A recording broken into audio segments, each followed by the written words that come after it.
वो किसान जिसकी जमीन छिन गई और 10 साल बाद जमीन खुद वापस आई। बगदाद के जनूब में दजला के किनारे से थोड़ा हटकर एक गांव था जिसे लोग करियतुल जैतून यानी जैतून की बस्ती कहते थे। वहां की मिट्टी में ऐसी खूबी थी कि जो बीज भी डालो वो दोगुना उगाए। गांव वाले कहते थे ये जमीन कोई आम जमीन नहीं, यहाँ दादा परदादाओं के पसीने ने मिट्टी को सोना बना दिया है। इन्हीं खेतों के बीच एक किसान रहता था जिसका नाम अमरो बिन नासिर था। अल्लाह ने उसे सब कुछ दिया था, 30 बीघे जमीन, एक मेहनती बीवी, 3 बेटे और एक ऐसी फितरत जो किसी से बिला वजह न झगड़े और किसी का हक का न मारे। वो सुबह की अजान के साथ उठता, अपने बैलों को पानी पिलाता, फिर हल लेकर निकल जाता। शाम को जब वापस आता तो उसकी पीठ झुकी होती, कदम भारी होते, मगर आंखों में एक सुकून होता जो अमीरों को भी नसीब नहीं होता। मगर एक दिन इस सुकून पर आफत आई। वो दिन भी कोई आम दिन लगता था। आसमान साफ था, हवा ठंडी थी, गेहूं की फसल सुनहरी हो चुकी थी और कटाई का वक्त करीब था। अमरो अपने खेत में काम कर रहा था कि गांव की तरफ से गर्द उड़ती आई। थोड़ी देर में 3 सवार नजर आए। उनमें से एक के हाथ में एक लिपटा हुआ कागज था और वो कागज हाथ में लिए जो शख्स आया उसे करियतुल जैतून का हर बंदा खौफ से जानता था।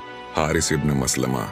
हारिस कोई सिपाही नहीं था, कोई काजी नहीं था, बल्कि वो इस इलाके का सबसे बड़ा जमींदार था जो साल से गवर्नर के दफ्तर में अपनी जेब से रकम डालकर लोगों की जमीनें अपने नाम करवाता आया था। उसका तरीका बड़ा साफ था, पहले छोटा कर्ज दो, फिर उस कर्ज की दस्तावेज में ऐसी शर्त डालो कि अदा ना हो तो जमीन गिरवी, और फिर वसूली के वक्त ऐसा हिसाब दिखाओ कि किसान को खुद यकीन आ जाए कि वो वाकई कर्जदार है। जादू नहीं था यह, सिर्फ कागज, स्याही और एक बेशर्म मुस्कुराहट। अमरो ने अपना हल रोका, हारिस ने अपना घोड़ा रोका। अमरो बिन नासिर, तुमने मेरे बाप से 20 दीनार लिए थे 7 साल पहले, सूद समेत अब वो 70 दीनार बनते हैं, अदा करो, वरना यह 30 बीघे जमीन मेरी है। दस्तावेज पर तुम्हारे बाप की मुहर है। अमरो ने कागज देखा, वाकई उसके बाप की मुहर थी, मगर 20 दीनार 7 साल में 70 कैसे हुए, ये हिसाब उसे समझ न आया। और शायद आता भी तो क्या कर सकता था। वो ना आलिम था, हकाजी के दरबार में उसकी कोई पहचान थी। गांव का नंबरदार हारिस का पुराना हमनवा था। गवाह कौन बनता जो खुद डरे हुए थे। उस दिन शाम को अमरो खाली हाथ घर लौटा। खेत थे, मगर उनका मालिक अब वो नहीं रहा था। वो रात अमरो की जिंदगी की सबसे लंबी रात थी। उसकी बीवी जैनब ने जब खबर सुनी तो उसने एक लफ्ज न कहा, बस उठी और रोटी पकाने लगी। ये उसका तरीका था गम हजम करने का। हाथ काम में लगा लो ताकि दिल को फुर्सत न मिले। आटा गूंथते हुए उसकी आंखें भीगी हुई थीं, मगर वो नहीं चाहती थी कि बच्चे देखें। सुबह अमरो ने गांव के बुजुर्गों को बुलाया। उन्होंने दस्तावेज देखी, सर हिलाया, आपस में खुसर फुसर की और फिर वही कहा जो हमेशा कमजोर को कहा जाता है, बेटा हारिस से पंगा मत लो, वो गवर्नर का आदमी है। कुछ कामकाज ढूंढ लो, बच्चे पाल लो। जमीन तो फिर भी खुदा की है, खुदा की जमीन, मगर कागज पर हारिस की। अमरो को यह बात कबूल न थी। अगले दिन वो सुबह सवेरे उठा, अपनी बीवी के कानों के बाले उतरवाए।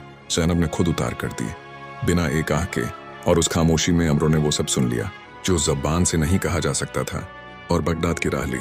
वहां एक जानने वाले ने बताया कि दारुल कजा में एक काजी हैं जो गरीबों की सुनते हैं। अमरो वहां पहुंचा, कतार में खड़ा रहा, और जब उसकी बारी आई तो उसने सारा माजरा सुनाया।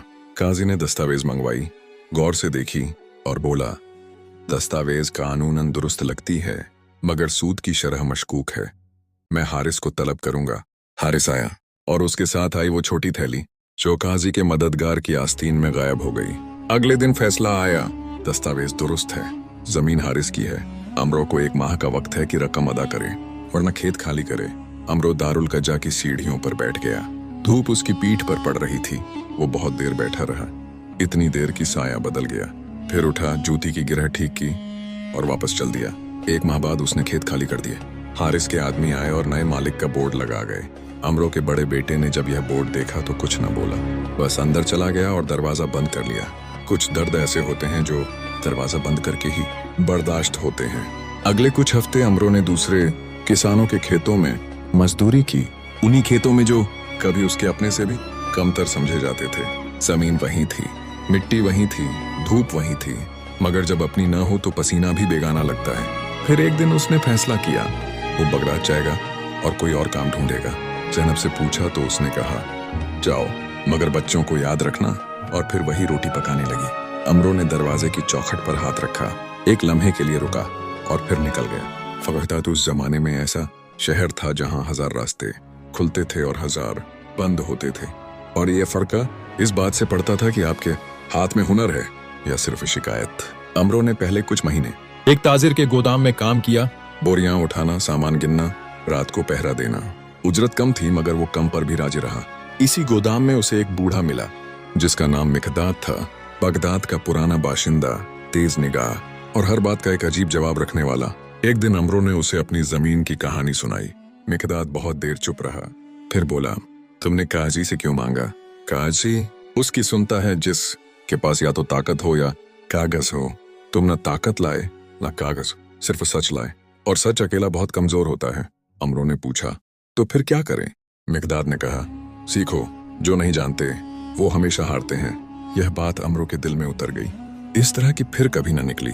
उसने गोदाम के बाद रात को एक मस्जिद में जाना शुरू किया जहां एक आलिम लोगों को शरई कानून पढ़ाते थे, खास तौर पर मामलात और दस्तावेजों के अहकाम। अमरो अनपढ़ था मगर जहीन था, और उसकी याददाश्त ऐसी थी कि जो एक बार सुनता दोबारा न भूलता। वो हर सबक के बाद आलिम से सवाल करता। पहले आलिम ने सोचा कि यह कोई वक्त जया करने वाला है, मगर जब देखा कि यह शख्स हर बार पिछले सबक से आगे का सवाल लाता है तो उसकी तवज्जो बढ़ गई। 2 साल बाद अमरो इस काबिल हो चुका था कि गांव से आने वाले लोगों को उनके मुकद्दमों में मशवरा दे सके। वो एक छोटे से दफ्तर में बैठने लगा। एक तंग कोठरी, एक लकड़ी की चारपाई, एक दवात और चंद कागज, बस। मगर इसी कोठरी में बैठकर उसने लोगों की दस्तावेजें पढ़ी, उनमें छुपी खामियां निकाली और उन लोगों को वो रास्ता दिखाया जो वो खुद कभी नहीं देख पाया था। 5 साल गुजर गए। घर से खत आते रहे, ज़ैनब लिखवाती, बेटे बड़े हो रहे थे, घर चल रहा था मगर तंगी में। अमरो हर महीने जो बचता भेज देता और खुद सादा रहता, कम खाता, कम सोता, मगर पढ़ना न छोड़ता। फिर एक दिन उसके पास एक ऐसा मुकद्दमा आया जिसने सब कुछ बदल दिया। एक और किसान, हमीद नामी, आया और कहा कि उसकी जमीन भी छिन गई है, और जिसका नाम उसने लिया वो हारिस इब्न मसलमा था। वही तरीका, वही दस्तावेज, वही जाली हिसाब। अमरो के दिल में कुछ जला, मगर वो जलन गुस्से की नहीं थी, होशियारी की थी। 7वें साल के अवाखिर में बगदाद के दारुल कंजा में एक नया काजी आया, काजी इब्राहिम इब्न ताहिर। वो मशहूर था अपनी सख्ती के लिए और इस बात के लिए कि उसके दरबार में थैली काम नहीं करती थी। लोग कहते थे कि एक बार किसी ने उसे रिश्वत देने की कोशिश की तो उसने थैली उस शख्स के सर पर दे मारी और कहा, ये लो वापस, मेरी कमर पहले से सीधी है, इसे टेढ़ा मत कराओ। अमरो ने हमीद की दस्तावेज बहुत गौर से देखी और उसे एक चीज नजर आई जो शायद कोई और न देखता। हारिस के बाप की जो मुहर थी, और वो एक ऐसी तारीख की थी जब हारिस का बाप पहले ही वफात पा चुका था। मरे हुए आदमी की मुहर जिंदा दस्तावेज पर, यानी दस्तावेज जाली थी। अमरो ने ये बात काजी इब्राहिम तक पहुंचाई। काजी ने तहकीक का हुक्म दिया। 1 महीने की तहकीक में न सिर्फ ये दस्तावेज जाली निकली, बल्कि हारिस के बहुत से और मुकद्दमात भी चेहरे सवाल आ गए। और इसी तहकीक में अमरो का अपना पुराना मुकद्दमा भी सामने आया, उसमें भी वही खामी। काजी ने अमरो को बुलाया और पूछा, तुमने ये खामी कैसे पकड़ी, और तुम ये क्यों चाहते हो कि दूसरे किसान को इंसाफ मिले? अपनी जमीन वापस मांगते तो समझ आता। अमरो ने सीधा जवाब दिया, हुजूर, जब मेरी जमीन गई तो मैं अकेला था और मेरी आवाज कमजोर थी। अब मैंने सीख लिया है, और जो सीख ले वो सिर्फ अपने लिए नहीं सीखता। दूसरे किसान का मुकद्दमा इसलिए लाया कि यहाँ से रास्ता खुलता है, और अगर रास्ता खुला तो शायद मेरा भी वक्त आए। काजी ने उसे गौर से देखा, फिर बोला, तुम बेवकूफ नहीं हो। अमरो ने कहा, मैं पहले था हुजूर। काजी मुस्कुराया, तहकीकन आगे बढ़ी। हारिस के दफ्तरों की दस्तावेजें खंगाली गईं। यह न सिर्फ अमरो का बल्कि और 11 किसानों का मामला निकला जिनकी जमीनें इसी जाली तरीके से हथियाई गई थीं। मामला गवर्नर के दफ्तर तक पहुंचा और फिर खलीफा के नुमाइंदे तक। हारिस इब्न मसलमा को तलब किया गया। उसने पहले इनकार किया, फिर वकील भेजा, फिर रकम भेजने की कोशिश की, मगर काजी इब्राहिम वो शख्स न था जो थैली से हिले। फैसला आने में 3 महीने लगे। हारिस को हुक्म मिला, सारी जमीनें वापस करो, सूद की रकम सरकारी खजाने में जमा करो और अपने गांव से दूर रहो। वो जलील नहीं हुआ। अमीर लोग कभी इस तरह जलील नहीं होते, मगर उसकी ताकत टूट गई, और टूटी हुई ताकत अमीर के लिए वही होती है जो गरीब के लिए भूख होती है। 10 साल बाद एक सुबह अमरो बिन नासिर के हाथ में वो कागज आया जिस पर लिखा था, 30 बीघे जमीन, करियतुल जैतून, उसके असल मालिक को वापस की जाती है। उसने कागज पढ़ा, अब वो खुद पढ़ सकता था। फिर उसे तह करके कमीज के अंदर रखा और घर की राह ली। जैनब ने जब देखा तो पूछा, क्या हुआ? अमरो ने कहा, जमीन वापस आ गई। जैनब ने एक लम्हा उसे देखा, फिर मुड़ गई और रोटी पकाने लगी। आंखें उसकी भीगी हुई थीं, मगर वो नहीं चाहती थी कि कोई देखे। अमरो सहन में बैठ गया। उसने अपनी हथेलियां देखी, उन पर 10 साल के निशान थे, गोदाम के, खेतों के, दफ्तर की, कलम के। कोई निशान खाली नहीं गया था, सब ने कुछ सिखाया था। अगले दिन वो करियतुल जैतून वापस गया।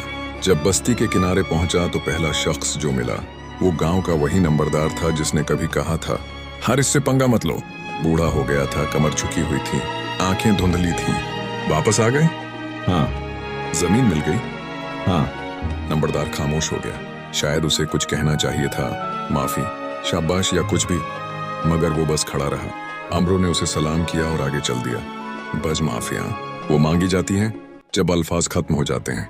खेत वहीं थे, मिट्टी वहीं थी, जैतून के पुराने दरख्त अभी भी खड़े थे, 10 साल में भी नहीं हिले। अमरो ने अपना जूता उतारा और नंगे पांव मिट्टी पर चला जैसे बचपन में चलता था। उस मिट्टी की ठंडक उसके पांवों से होती हुई सीधी सीने तक पहुंच गई।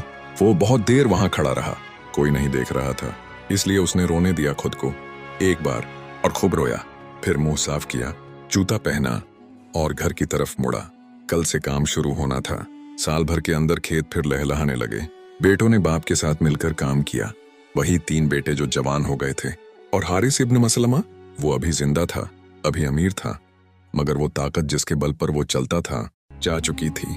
उसके बेटे ने कारोबार संभाल लिया था और हारिस खुद घर में बैठा था, बूढ़ा, थका और एक अजीब सी बेचैनी में मुब्तला जिसे वो नाम नहीं दे पाता था।